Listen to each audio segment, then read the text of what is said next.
നമസ്കാരം ഫ്രണ്ട്സ്. ഞാൻ പലപ്പോഴും നല്ല നല്ല കാഴ്ചകൾ കാണാൻ വേണ്ടി നമ്മുടെ നാടൊക്കെ വിട്ട് കുറേ ദൂരം അങ്ങനെ സഞ്ചരിച്ച് പോയിട്ട് പല വീഡിയോകളും ചെയ്തിട്ടുണ്ട്. പക്ഷേ ഇന്ന് ഞാൻ പരിചയപ്പെടുത്തുന്നത് എൻ്റെ സ്വന്തം നാട്ടിൽ എൻ്റെ വീടിൻ്റെ തൊട്ടടുത്ത് കിടക്കുന്ന ഒരു പ്രദേശമാണ്. ഇവിടെ ഞാൻ പരിചയപ്പെടുത്താൻ കാര്യം, എപ്പോഴും പല സമയത്തും നമ്മൾ വെക്കേഷനൊക്കെ വരുമ്പോൾ, നാട്ടിൽ വരുമ്പോൾ നമ്മളെ ഇടയ്ക്കിടയ്ക്ക് ഇവിടെ കൂട്ടിക്കൊണ്ട് വരുന്ന നമ്മുടെ ഒരു കൂട്ടുകാരനുണ്ട്. അപ്പോൾ അവന് ഏറ്റവും പ്രിയപ്പെട്ട ഒരു സ്ഥലമാണിത്. അപ്പോൾ ഞാൻ പലപ്പോഴും ആലോചിക്കാറുണ്ട്, ഇത് എന്തുകൊണ്ടാണ് ഈ സ്ഥലം തിരഞ്ഞെടുക്കുന്നത്. നിങ്ങൾക്ക് എൻ്റെ ഈ പിന്നിൽ കാണാം, ഈ കാണുന്ന ഒരു സ്ഥലം, ഇത് എൻ്റെ വീട്ടിൽ നിന്നും ഏകദേശം 5 കിലോമീറ്റർ മാത്രം അകലെ കാണുന്ന ഒരു സ്ഥലമാണ്.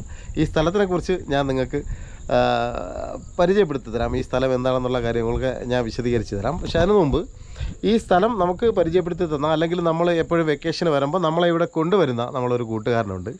അവനെ നമുക്കൊന്ന് പരിചയപ്പെടാം. അവനോട് തന്നെ ചോദിക്കാം എന്തുകൊണ്ടാണ് ഈ സ്ഥലം പുള്ളിക്ക് അത്രത്തോളം പ്രിയപ്പെട്ടത്, ഇഷ്ടപ്പെട്ടത് എന്ന്. ഓക്കെ, അപ്പോൾ ഇതാണ് ഞാൻ പറഞ്ഞ നമ്മുടെ ചങ്ക് സിബി.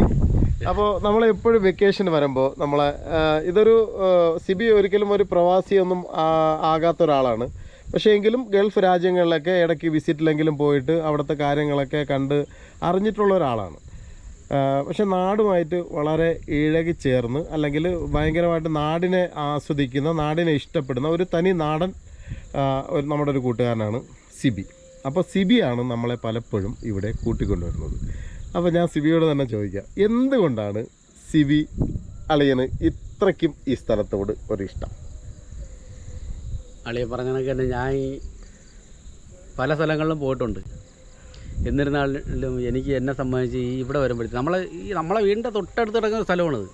പക്ഷേ കിലോമീറ്ററുകൾ താണ്ടി നമ്മൾ ചിലപ്പോൾ മൂന്നാറിൽ പോയിട്ടുണ്ട്, വാഗമൺ പോയിട്ടുണ്ട്. പക്ഷേ ഇതൊന്നും നമ്മളവിടെ ചെല്ലുമ്പോൾ കിട്ടുന്നൊരു സുഖം, ആ കിട്ടുന്നതിനെക്കാട്ടി എനിക്ക് ഇവിടെ വരുമ്പോൾ ഒരു സുഖം കിട്ടുന്നുണ്ട്. കാര്യം അതിൻ്റെക്കാട്ടി പ്രകൃതി നമുക്ക് കനിഞ്ഞ് തന്നേക്കുന്ന ഒരു സംഭവം, എണ്ണപ്പനത്തോട്ടം. ഇവിടെ വരുമ്പോഴത്തേക്ക് കിട്ടുന്ന ഒരു ക്ലൈമറ്റ്, നമ്മളെ വീടിൻ്റെ അടുത്തു നിന്നാണ് ആയതുകൊണ്ട് മാത്രം നമുക്ക് ഈ മുറ്റത്തെ മുല്ലയ്ക്ക് മണമില്ലെന്ന് പറയുന്ന കണക്ക് തന്നെയാണ്. പക്ഷേ ഇവിടെ തൊട്ടടുത്ത് കിടക്കുന്ന ഒരു സ്ഥലത്ത് നമ്മൾക്ക് ആർക്കും ആസ്വദിക്കാൻ പറ്റത്തില്ല. കാര്യം അതുകൊണ്ട് തന്നെയാണ് ഞാനിവിടെ വരുമ്പോഴത്തേക്ക് എനിക്ക് കിട്ടുന്നൊരു സുഖം. ഇത് വളരെ ഗംഭീരമാണ്. അത് എങ്ങനെ എനിക്ക് എക്സ്പ്ലെയിൻ ചെയ്യണമെന്ന് അറിയത്തില്ലല്ലേ. സത്യം, ഇത്രയും ഒരു സുഖം കിട്ടുമ്പോഴത്തേക്ക് നമ്മളിത് എല്ലാം കളഞ്ഞിട്ടാണ് ദൂരേക്ക് ഓടുന്നത്. അതിൻ്റെ ഒന്നും ആവശ്യമില്ല. അപ്പോൾ വളരെ ആത്മാർത്ഥമായിട്ട് മനസ്സിൻ്റെ ഉള്ളിൽ നിന്ന് വന്ന വാക്കുകളാണ്. അതായത് എങ്ങനെ എക്സ്പ്ലെയിൻ ചെയ്യണം എന്നറിയില്ല. പക്ഷെ ഞാനിവിടെ വന്നപ്പോൾ, ഞാൻ പലപ്പോഴും ഇവിടെ വന്നിട്ടുണ്ട് കേട്ടോ, ഞാൻ പല സമയത്ത് ഇവിടെ വന്നിട്ടുണ്ട്, കണ്ടുപോയിട്ടുണ്ട്. പക്ഷേ ഇത് ഒരു ഓയിൽ പാം എസ്റ്റേറ്റാണ്, എണ്ണപ്പന എസ്റ്റേറ്റാണ്. സർക്കാരിൻ്റെ കീഴിലുള്ള, കേന്ദ്ര ഗവൺമെൻറ്റിൻ്റെ കീഴിലുള്ളതാണ്. ഇത് എത്ര ഹെക്ടർ എന്ന് പറയുമ്പോഴത്തേക്ക് ഇതിപ്പം നമ്മളെ ഇവിടെ ചുറ്റപ്പെട്ടിരുന്ന കറക്റ്റ് എനിക്കറിയത്തില്ല. എങ്കിലും ഇവിടെ അതായത് നമ്മൾ കുളത്തൂപ്പുഴ, പുനലൂർ വഴി ഇങ്ങനെ കറങ്ങി കിടക്കണം. അപ്പം അതായത് വലിയൊരു ഏരിയ ആണ് കേട്ടോ. ഇത് ഫുള്ളായിട്ട് നമ്മൾ ഇതുവരെ ചുറ്റി കണ്ടിട്ടില്ല.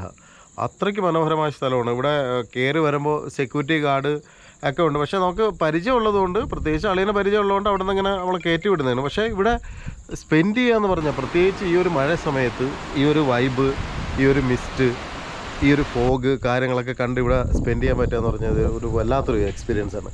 കാരണം എനിക്ക് ഇതിനു മുമ്പ് വന്നപ്പോഴൊന്നും ഇത്രത്തോളം ഈ ഒരു സ്ഥലത്തിനോട് ഒരു ഇഷ്ടം തോന്നിയിട്ടില്ല. പക്ഷേ എന്തുകൊണ്ടും അപ്പോൾ സിബി പറഞ്ഞതിനോട് ഞാൻ പൂർണ്ണമായിട്ട് യോജിക്കുകയാണ്. കാരണം നമ്മൾ വളരെ ദൂരേക്ക്, ഇപ്പോൾ മൂന്നാർ അല്ലെങ്കിൽ പൊന്മുടിയൊക്കെ നമ്മൾ അടുത്ത് കിടക്കുന്ന ഒരു പ്രദേശമാണ്. ഇവിടെ നിന്ന് ഏകദേശം ഒരു 1.5 മണിക്കൂർ പോയി കഴിഞ്ഞാൽ നമ്മൾ പൊന്മുടിയിലെത്തും.